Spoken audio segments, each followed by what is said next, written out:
Alors, on termine avec quelques questions sur Nisyan al-Qur'an il-Karim.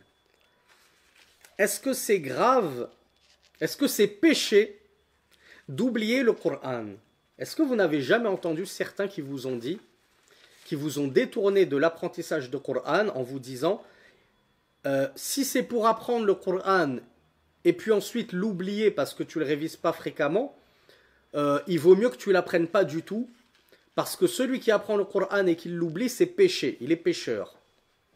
Donc eux, ils ont trouvé la planque pour ne faire aucun effort pour apprendre le Coran. Vous l'avez jamais entendu ça?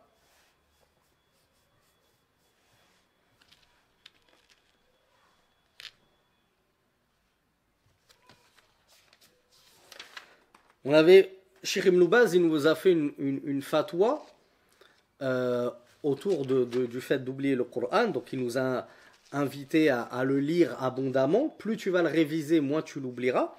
Et il a dit cependant, ça reste naturel d'oublier le Coran. C'est pas non plus horriblissime d'oublier le Coran, c'est la nature humaine. Je vous le dis toujours. Les savants nous ont appris que l'homme a été appelé dans la langue arabe insan. On reconnaît la racine nasiya dans insan. Pourquoi l'homme il a été appelé insan, dans laquelle il y a la racine nasiya oubli? Ben justement parce que l'homme oublie beaucoup. L'homme oublie beaucoup, alors il a été appelé ainsi. Donc c'est normal, c'est naturel d'oublier le Coran. Notamment si on a des occupations, outre que le Coran, on n'est pas tous des tullab'in, des étudiants en sciences qui pouvons nous consacrer toute la journée à nos révisions du Coran. On doit se lever le matin pour gagner notre vie, ensuite il faut qu'on s'occupe de nos épouses, de nos enfants, de nos parents, etc. Donc il peut arriver qu'on finisse par oublier le Coran. Est-ce que le prophète sallallahu alayhi wa sallam lui-même, il a déjà été amené à oublier certains versets du Coran, ou bien lui il était préservé justement contre l'oubli?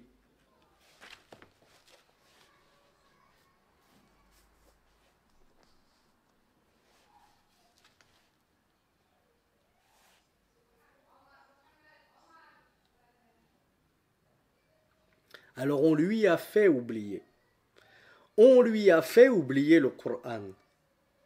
Donc volontairement, Allah subhanahu wa ta'ala a provoqué et a laissé cet oubli au prophète sallallahu alayhi wa sallam pour tout un tas de sagesse. Donc le prophète sallallahu alayhi wa sallam, une fois il avait entendu un homme lire des versets et il a dit rahimahullah لقد أذكرني كذا وكذا آية أسقطتهن من سورة كذا وكذا أنسيتها.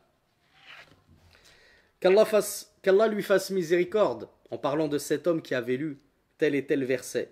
Il m'a certes rappelé tel et tel verset que j'avais délaissé dans telle et telle sourate. On me les avait fait oublier. Donc même le prophète sallallahu alayhi wa sallam, il a été amené à oublier quelques versets du Coran. Bien sûr, c'était anecdotique, mais c'était juste pour vous montrer que même le meilleur des hommes, on lui a fait oublier quelques versets. Donc ne t'en veux pas tant que ça, et surtout ne prends pas ceci comme une excuse pour ne pas apprendre le Coran, en te disant, de toute façon je vais l'oublier, donc ça ne sert à rien que je l'apprenne. Apprends-le. Et ce que tu as oublié, tu le reverras plus tard. Ça finira par revenir, Inch'Allah, avec la révision. Ne t'en fais pas.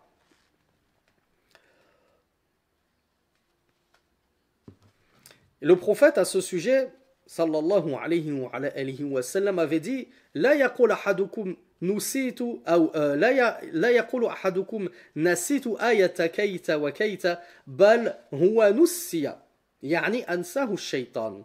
Cheikh Ibn Baz il nous rappelle ce hadith où le messager d'Allah sallallahu alayhi wa sallam a dit que personne d'entre vous ne dise j'ai oublié tel et tel verset, mais qu'ils disent on m'a fait oublier. C'est qui ce on dans on m'a fait oublier à votre avis, mes frères et sœurs?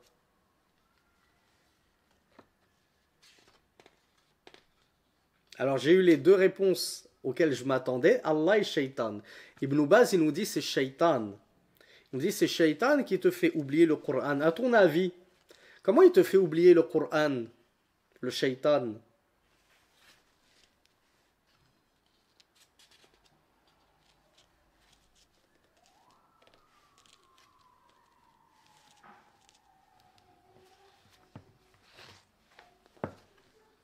Ah, bravo Samia. Bravo Yanis. Alors, il y a deux réponses à apporter. Premièrement, il te fait oublier le Coran justement en t'occupant avec des futilités qui va te distraire de la révision du Coran. Le prophète sallallahu alayhi wa sallam a dit révisez fréquemment le Coran car certes il est plus enclin à s'échapper, c'est-à-dire de ta poitrine, de ta mémorisation, que la chamelle de son enclos. La chamelle, si tu lui enlèves je ne sais pas comment on appelle ça, une muselière ou la corde qui la maintient attachée dans son enclos, si tu lui enlèves ça, la chamelle elle va prendre ses jambes à son cou. Hein, les chamelles elles sont promptes à s'enfuir. Le prophète sallallahu alayhi wa sallam a dit que le Coran est encore bien plus prompt à s'enfuir de ta poitrine. Donc il faut, tout comme il faut constamment surveiller que ta chamelle elle est bien attachée dans son enclos, tu dois constamment surveiller la mémorisation du Coran que tu as dans le cœur, dans ta poitrine. Donc, comment le diable il va te faire oublier le Coran? Ben justement en te faisant oublier de mémoriser le Coran. Ça c'est la première étape. Deuxième étape, vous êtes nombreux à me l'avoir apporté avec les péchés. Et oui, et qui plus est la musique. Mais pas que. Tous les péchés sont susceptibles de te faire oublier un petit peu du Coran. Mais la musique étant l'un des pires. Les savants nous disent le Coran, la parole d'Allah ne peut se réunir dans le cœur avec la parole du diable. Et la musique, c'est la parole du diable. La flûte, c'est l'instrument du shaitan.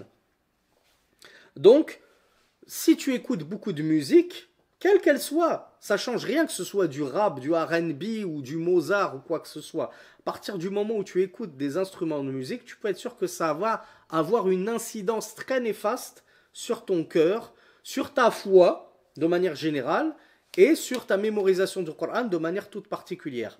Mais outre la musique, les péchés de manière générale noircissent le cœur et feront que la foi justement diminuera dans ton cœur. On y a consacré un séminaire entier, 2 séminaires même, les causes de l'augmentation de la foi et les causes de diminution de la foi. On a vu à quel point les ta'at, les œuvres, les actes d'obéissance augmentent la foi.